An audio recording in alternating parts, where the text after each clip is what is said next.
Hello திரைக்குறள் viewers, நான் உங்க ஸ்னேகா. இன்னைக்கு நம்ம ஷோவோட ஸ்பெஷல் கெஸ்டா மூத்த பத்திரிகையாளர் நம்ம உமாபதி அவர்கள் நம்ம கூட இணைஞ்சிருக்காங்க. வாங்க பேசலாம். வணக்கம் சார், எப்படி இருக்கீங்க? நல்லா இருக்கு. ஓகே.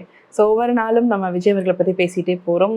நாளுக்கு நாள் விஷயங்கள் வந்துட்டே இருக்கு. பொழுதுபோக்கே அதான். நம்ம எப்படி நம்ம பொழுதுபோக்கு விஜய் இல்லைன்னா இந்த தமிழ்நாட்டில் பலருக்கு பொழுது போகாது. கேட்குறவங்களுக்கு யூடியூப்பை பார்த்து பொழுது போகும், பேசுகிறவங்களுக்கு பேசுகிறத பார்த்து பொழுது போகும். ஏன்னா விஜய் ஒரு அரசியல் காமெடி பீஸ்ன்றதுனால அந்த மாதிரி.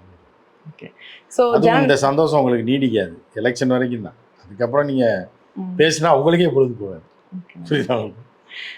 ஜனநாயகன் படத்துக்கு வந்து மறுபடியும் மறுதணிக்கை நடக்கும் அப்படின்னு பேச்சுவார்த்தை இருந்தது. பட் வந்து இந்த டைமும் வந்து இல்லை, மறுபடியும் வந்து மாற்றிருக்காங்க அப்படின்ற நியூஸ். ஸோ மறுதணிக்கையே இவ்வளோ டிலே ஆகுதுன்னா படம் அப்போ எப்போதான் ரிலீஸ் ஆகுன்ற ஒரு விஷயமும் வந்து ரசிகர்கள் கிட்ட இருக்கு. படத்திலேயே ஒரு உதாரணம் சொல்லுங்கள். அந்த காலத்தில் வைதேகி காத்திருந்தாலும் ஒரு படம் 80s வந்து பார்த்துருப்பீங்க, நீங்கள் கேடிவி டிவியில் பார்த்துருக்கலாம். அதில் என்ன ஆகும் அப்படின்னா ரேவதி கேரக்டர் இருக்கும், அது ஏற்கனவே வாளா வெட்டியாக இருக்கும். புரியுதா?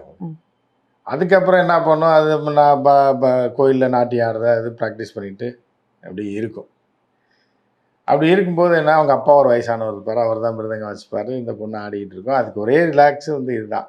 திடீர்னு என்ன பண்ணணுன்னு பார்த்தீங்கன்னா அந்த ஹீரோ கேரக்டர் விஜயகாந்தை லவ் பண்ணும். கடைசியில் பார்த்தா அவன் நல்லவன், பாவம் அப்பாவி, அவன் இருக்கிறதுலே மற்ற ரகமான ஆளாக இருப்பான். ஆள்னா வேலை பார்க்க மாட்டான், ஊருக்கு தண்ணி பிடிச்சி ஊற்றிக்கிட்டு இருப்பான்.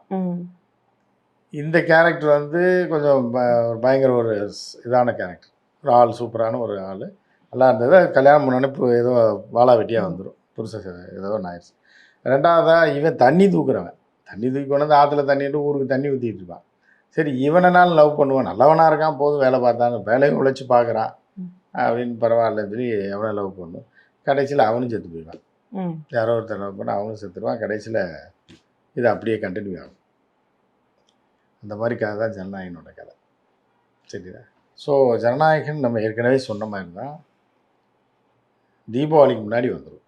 தீபாவளி அவ்வளோ நாள் ஆகுமா சார்? அவ்வளோ நாள் நீங்கள் நாட்கள் போகிறதே தெரியாதுமா. தீபாவளிக்கு முன்னாடினா தேர்தலுக்கு அடுத்த நாள் கூட ரிலீஸ் ஆகலாம், இல்லை தீபாவளிக்கு முதல் நாள் கூட ரிலீஸ் ஆகலாம். ஆனால் தீபாவளிக்கு முன்னாடி படம் வந்துடும். அந்த கேரண்டியை நான் உங்களுக்கு 3 மாதத்துக்கு முன்னாடியே கொடுத்துட்டேன். ஓகே. ஸோ மக்கள் கிட்ட போய் ரீச் ஆகுமா இவ்வளோ நாளுக்கு அப்புறம் போய் சேருது? சென்சார் போர்டு வந்து என்ன, இப்போ படம் டிஸ்ட்ரிபியூட்டரா, இப்போ அவன் படம் எடுத்துருக்கான், அதை கொண்டு ரீச் பண்ணி சம்பாதிக்கணும். சென்சார் போர்டு அதோட வேலையை செய்யும். புரியுதா? அவங்க அதோட வேலையும் தாண்டி அடுத்தவங்க சொல்கிற வேலையும் சேர்த்து செய்யும். ஸோ அப்படி இருக்கும்போது சென்சார் போர்டோட வேலை என்னென்னா படத்தை பார்த்துட்டு சென்சார் கொடுக்க வேண்டியது அதோட கடமை. அந்த இவங்களே வந்து எப்படின்னா விஜய் வந்து தொடர்ந்து ஒரு மிகப்பெரிய ஒரு கூமுட்டத்தனமான அரசியல் பண்ணுறாங்கன்றதுக்கு என்ன உதாரணம்னு பார்த்தா, நீங்கள் இந்த வழக்கு எடுத்துட்டிங்கன்னா இது 41 பேர் பலியான வழக்கு. ஓகே. அந்த வழக்கு எடுத்துட்டிங்கன்னா ஒழுங்காக தமிழ்நாடு அரசு வந்து பாவப்பட்டு விஜயை சேர்த்துருக்காது. விஜய்னால தான் இந்த கொலை நடந்தது, இந்த இத்தனை பேர் செத்து போனான்றது உண்மை இருந்தால் கூட போனால் போயிட்டு போகுது அப்படின்னு சொல்லிட்டு முதலமைச்சர் என்ன சொல்கிறாரு, எந்த தலைவனும் தன்னுடைய தொண்டன் சாகணும்னு விரும்ப மாட்டான் அப்படின்றத சொல்கிறாரு. அவ்வளோ டீசெண்டாக நடந்து வழக்கு போட்டால் சிபிஐ விசாரிக்கணும்னு போனாங்க பாருங்கள். அப்போயே நான் அதை பற்றி டீட்டெயிலாக பேசுகிறேன். பெருசாக சிக்க போகிறாங்க.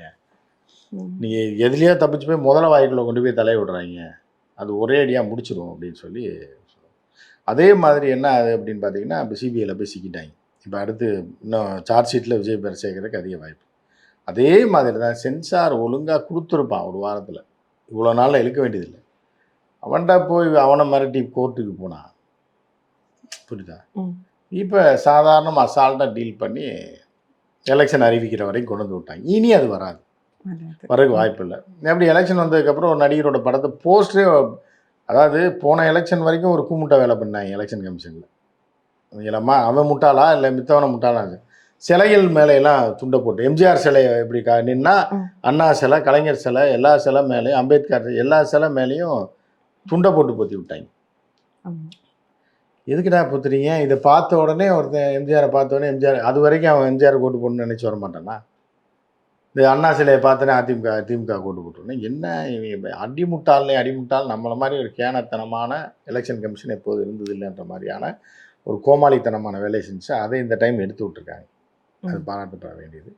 ஸோ இதுக்கிடையில் அதுக்கு சிலையவே இவங்க பொத்தி வச்சுருவாங்க. படத்தை எப்படி விடுவாங்க? விஜய் போஸ்டர் கூட ஒட்ட விட மாட்டாங்க, கணக்கு எழுதிடுவாங்க. புரியுதா உங்களுக்கு? அப்போ இப்போ 300 கோடி கணக்கு எழுதுனாங்க வைங்க, முடிஞ்சு போச்சா? தொகுதிக்கு 1 கோடி. அதே எலெக்ஷனுடைய செலவை மீறிடும். ஓகே. அப்போ படம் வராது. கடைசியில் பசங்கள்லாம் படத்தை வந்து டவுன்லோட் பண்ணி ஃபோனில் தான் பார்க்கணும். அப்படிதான்.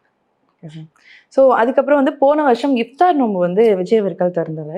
பட் இந்த வருஷம் வந்து ஏகப்பட்ட பிரச்சனைகள். ஒரு பக்கம் வந்து டிவோர்ஸ், இன்னொரு பக்கம் எலெக்ஷன், ஜனநாயகம் போயிட்டே இருந்தது. இந்த பக்கம் வந்து இஃப்தார் நோன்பு திறப்பாரா அப்படின்றதுல வந்து முந்தானேத்து கஞ்சி குடிக்கிறதுக்கு என்ன சம்பந்தம்? இல்ல ஏன்னா அது ஒரு பக்கம் என்ன சொல்றாங்கன்னா வந்து இஸ்லாமிய கிறிஸ்துவ ஓட்டு வாங்குறதுக்காக இந்த மாதிரி பண்றாங்கன்ற எல்லாருக்கும் தெரிஞ்சது.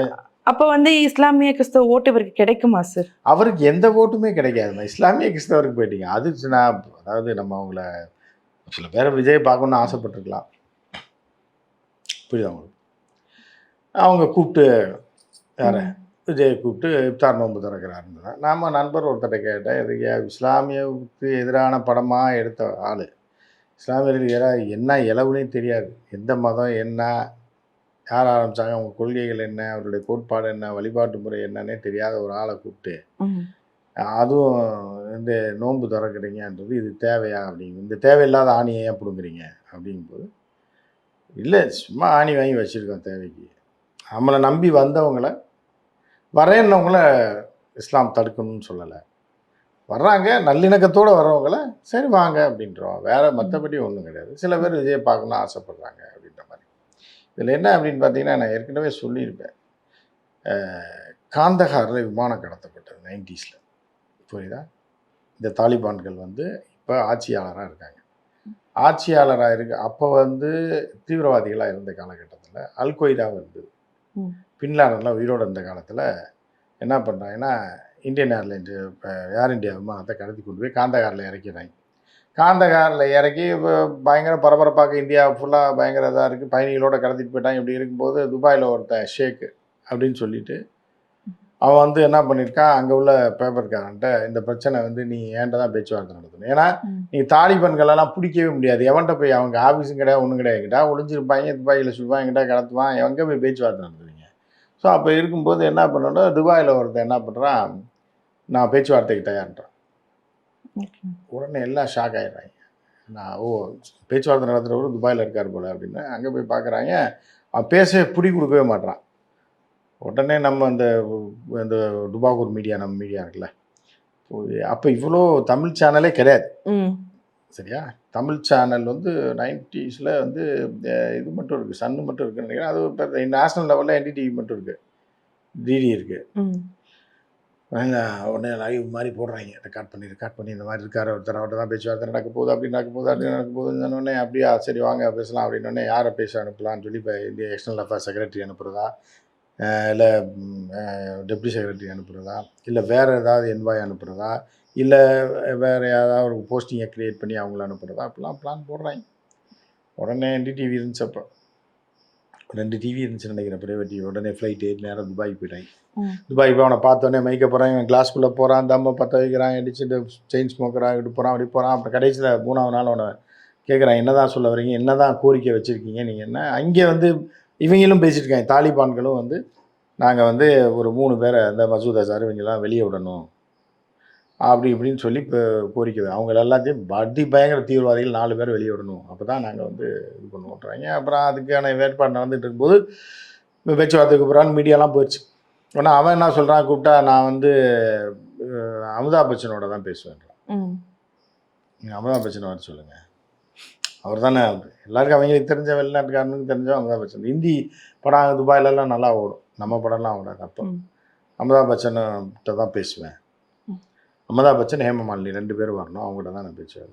உடனே இந்திய அரசு உடனே சரி சீனியர் நடிகரை கூப்பிட்றாங்க, பிரச்சனை இல்லாமல் இருக்கும்ல. ஏன்னா அப்போ வந்து பயங்கர கிரிட்டிக்கலாக யோசிக்கிறாங்க, அதிகாரிகளை கூப்பிட்டா ஏதாவது கண்டுபிடிச்சிருவாங்க, ஏதாவது பிரச்சனை வரும், அதனால் நடிகர் ஓகே ஒன்றும் பிரச்சனை வராது அப்படின்னு நினச்சி கூப்பிட்றாங்க போல் அப்படின்னோடனே. ஆனால் இந்தியன் கவர்மெண்ட் அதுக்கு ஒத்துக்க முடியாது இல்லை, நம்ம சிட்டிசனை கொண்டு போய் எப்படி பேச வருது. அமிதாப் பச்சனை பிடிச்சி வச்சுட்டாங்கன்னா என்ன பண்ணுவீங்க, பிடிச்சி வச்சுட்டு இப்போ ஃப்ளைட் எடுத்துகிட்டு போனால் அமிதாப் பச்சனையும் இவங்களையும் பிடிச்சி வச்சுட்டாங்க அப்படின்னோடனே இப்படி யோசிச்சிருக்கும்போது உடனே அமிதாப் பச்சன் ஏற்கனவே பயங்கர அறிவாளி தெரியுமா உங்களுக்கு. அமிதாப் பச்சன் வந்து மதிக்கப்பட வேண்டிய ஒரு பெரிய ஆர்டிஸ்ட், அதில் எந்த மாற்று கருத்து இல்லை.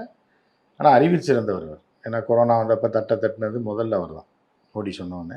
அந்த மாதிரி ஒரு இதான அது குத்துவிளக்கு பூஜை நடத்துவார், மொட்டை மாடியில் போய் ஆராதனை காட்டாட்டு மோடி சொல்லிவிட்டு அதை செஞ்சுருவார்.